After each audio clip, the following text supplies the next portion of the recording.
Nosotros lo que estamos haciendo es concentrados en tratar de dar respuesta al brote de virus sincicial y yo creo que esa es la prioridad en este momento. Lo que dije ayer fue que no se había llamado a la clínica y que eso era un error de interpretación porque la sentencia no inhabilitaba para haber llamado a la clínica.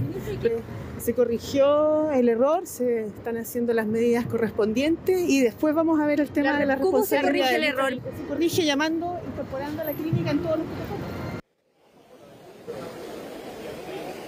Se corrigió el error, dice la ministra de Salud esta mañana, saliendo, como decía, del Palacio de la Moneda. ¿Y cómo se corrige ese error? Dice, bueno, contactando a la clínica y pidiéndole entonces atender a los pacientes que sean requeridos. Así se ha hecho, dicen, en las últimas horas, que ya se estaría aplicando ese protocolo que la semana pasada aún no se ha aclarado por qué motivo finalmente no se llevó a cabo como correspondía. Lo decíamos, en caso de una emergencia sanitaria es todos los hospitales del país y todas las clínicas del país tienen que poder responder a este llamado. Se debe contactar a cada una de ellas y ver si es que en alguna de ellas existe disponibilidad de camas UCI.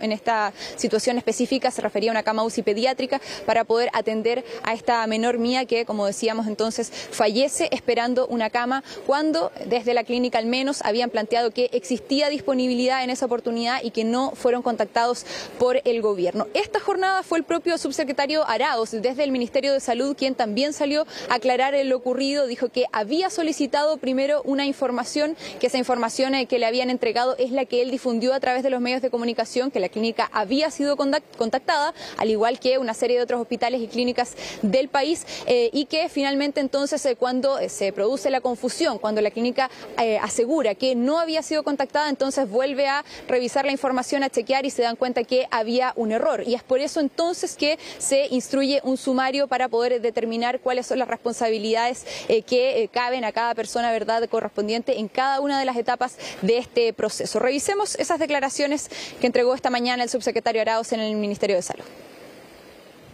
Conociendo el caso lamentable, por cierto, de la semana pasada, fue informado que dicho protocolo se había ejecutado tal cual está instruido. Y en esta materia fue lo que transmití hacia la opinión pública en los medios de comunicación.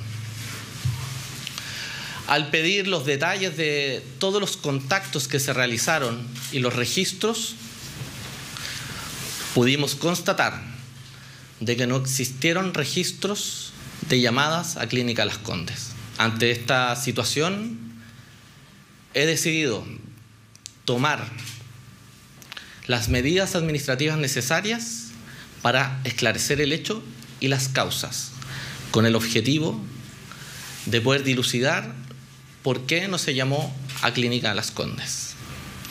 Quiero decir que en dicho procedimiento se llamó al resto de clínicas y de hospitales públicos del país y de hecho consta en los registros aquello. Ya, Daniel, en el momento, porque gran parte de la oposición está pidiendo la renuncia del subsecretario Arauz, ¿no? La que responde la ministra de Salud, pero él es el encargado de redes asistenciales. El momento en que dice, he decidido, y marca la pausa, claro, después viene esta explicación, una investigación que sigue en curso, me imagino, una investigación sumaria para conocer por qué no se contactó precisamente a la clínica. Habló de esto, porque el tema, por supuesto, ya está en el tope de la agenda, ¿no? Tuvo que hablar la vocera de gobierno, la ministra Camila Vallejo, y también políticos de la oposición se han referido y han instado, han pedido la salida del subsecretario. Claro, se ha solicitado en las últimas jornadas y, como decían ustedes, hace esa pausa que genera duda, pero finalmente es poco habitual también que una autoridad salga a anunciar su propia renuncia. Generalmente eso se solicita por medio de autoridades superiores y se informa posteriormente, y por lo tanto entonces era extraño que hubiera ocurrido así, que hubiera planteado que había presentado la renuncia. Sí, se le consultó en una serie de oportunidades, yo conté al menos 4 en ese punto de prensa, si es que había pensado en renunciar, que se estaba solicitando específicamente su renuncia por por ser el responsable de esta situación, el responsable final, ¿verdad?, político de esta situación, y lo que planteaba era que está trabajando y van a seguir trabajando y están todos los esfuerzos puestos en poder abordar la situación crítica que se vive a nivel sanitario en este momento en el país. La misma ministra de Salud, esta mañana le consultábamos por la materia y también decía que se trató de un error y que las responsabilidades se ven después, decía. Así también lo dijo durante el fin de semana, cuando fue entrevistada también decía las responsabilidades políticas, las renuncias, las solicitudes de ese tipo se ven después de superada la emergencia, y eso dicen lo que se está abordando en este momento. Lo decíamos, la ministra vocera de Gobierno, Camila Vallejo, también salió a aclarar aquello. ¿Y por qué es tan relevante al final quién asume esa responsabilidad? Porque se debe seguir abordando una serie de crisis también en materia sanitaria. Recordemos la situación crítica que quedó en listas de espera tras la pandemia, y ese puede sonar un poco frío en un contexto en que de verdad hay personas que están muriendo por la situación sanitaria, pero es muy relevante finalmente quién toma las decisiones y cómo se toman esas decisiones, y por eso es tan importante determinar quién tiene la responsabilidad final de haber llamado o no a esta clínica, si es que efectivamente se entregó bien o no la información al subsecretario. Todo eso parte de las investigaciones que ya están en curso, según se ha informado en palabras del propio subsecretario Arauz. Revisemos las declaraciones de la ministra vocera de Gobierno hace algunos minutos solamente aquí en el Palacio de la Moneda, respondiendo específicamente en torno a aquello, a las responsabilidades, a quién se hace cargo de lo ocurrido. Y si bien desde el mundo de la salud, los expertos en la materia han dicho esto no puede garantizar que Mía hubiera salvado lo que ocurrió finalmente, es algo que se tiene que revisar, y por lo mismo entonces se deben ver las responsabilidades administrativas. Revisemos esas declaraciones de la ministra Vallejo. Es que se requiere investigar y esclarecer. Y son dos procedimientos, yo quiero ser enfática en esto. Uno son las auditorías específicas que se hacen por los fallecimientos del lactante, que son obligatorias y proceden inmediatamente. Y en segundo lugar, respecto a la no aplicación del protocolo, que haya sido no causal del deceso de una persona, no impide, ¿cierto?, que esto se constate como algo de preocupación, más allá de los efectos, porque cuando el protocolo señala que se debe hacer contacto con las clínicas en el caso de emergencia sanitaria por ley de urgencias, no puede ser una razón no contactarse con una de ellas a propósito de una sentencia de carácter judicial donde no hay un convenio vigente, ¿no? Bueno, y esta jornada el subsecretario Arauz fue citado también a la Comisión de Salud a dar las explicaciones correspondientes con lo ocurrido esta semana que pasó en torno al caso de Mía, y también en torno al llamado o no que correspondía hacer a la clínica Las Condes, que como decíamos, si bien había una sentencia judicial, está por sobre la salud de una persona. El caso era de vida o muerte, y por lo tanto entonces era realmente necesario poder hacer esa llamada y poder solicitar esta cama disponible, según se había planteado en la clínica Las Condes. Hay entonces algunos registros donde está reunido con los senadores de la Comisión de Salud, precisamente para poder dar esas explicaciones del caso. Tenemos algunas reacciones también de parlamentarios en torno a lo ocurrido, donde también han surgido las críticas más duras y donde se ha solicitado también la renuncia del subsecretario. Revisemos qué fue lo que dijeron.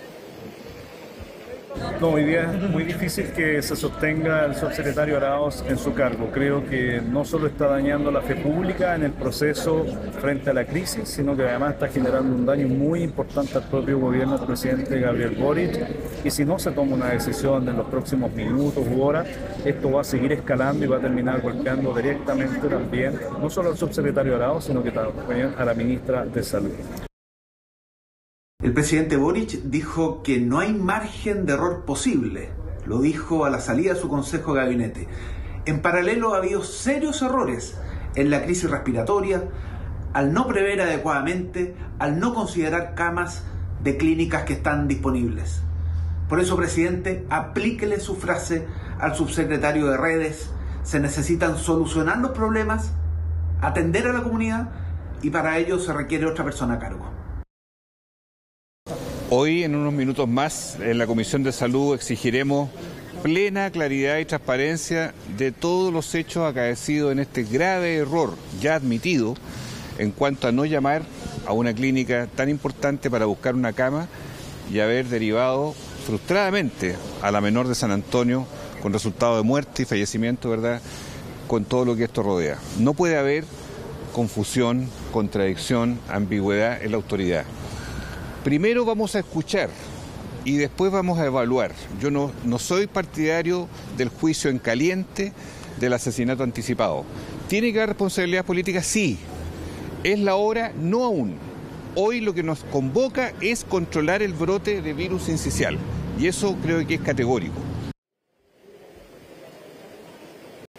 Se debe controlar el brote de virus sincicial, dicen los parlamentarios, una situación a la que dicen desde el MinSal están abocados en un 100%, así también lo afirmó el subsecretario Arauz esta mañana cuando le consultaban respecto a la posible renuncia a su cartera. Finalmente él plantea que no lo dice directamente, que no está contemplado, pero que están trabajando completamente abocados a poder abordar esta crisis sanitaria. Y siempre es, por supuesto, una situación móvil, se va cambiando rápidamente ese número de camas disponibles y de cuáles son la ocupación de aquellas, pero esta mañana hubo también un reporte desde el MinSal dando cuenta de cuál es la situación actual de esa materia. La jefa de la división de la gestión de la red de asistencia del MinSal, la doctora Fabiola Jaramillo, dio más detalles sobre la materia. Revisemos qué fue lo que dijo.